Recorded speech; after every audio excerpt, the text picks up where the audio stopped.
Selamat siang Bapak. Selamat siang. Mohon waktunya sebentar, kami Ya, ingin silakan. berwawancara kepada Bapak. Ya. Apa tanggapan Bapak tentang adanya kegiatan ini? Terima kasih adik-adik. Kami dari Pembina Pramuka Udep 1121 dan 1122 yang berpangkalan di SMK Islam Panggul, saya ucapkan terima kasih sekali kepada adik-adik Ambalan yang telah melakukan kegiatan Pramuka Peduli penyebaran COVID-19 yang melanda di negara kita, wabil khusus di Kecamatan Panggul. Ini merupakan pintu masuk dari daerah lain ke Kabupaten Trenggalek.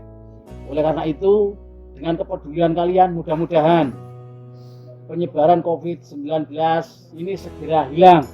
Dan saya harapkan adik-adik, kegiatan ini tidak berhenti pada pintu masuk yang ada di ujung Kabupaten Trenggalek, tetapi lakukanlah ini kegiatan seperti ini.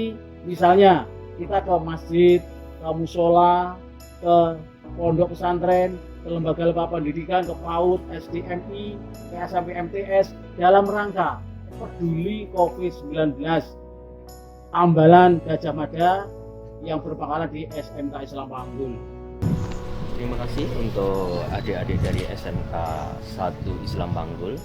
Dengan adanya kegiatan yang dilakukan di checkpoint perbatasan Panggul Trenggalek, mudah-mudahan motivasi ini membuat adik-adik semua lebih berani menghadapi situasi di masa era pandemi ini, sehingga lebih punya langkah yang tepat yang harus dilakukan di era pandemi.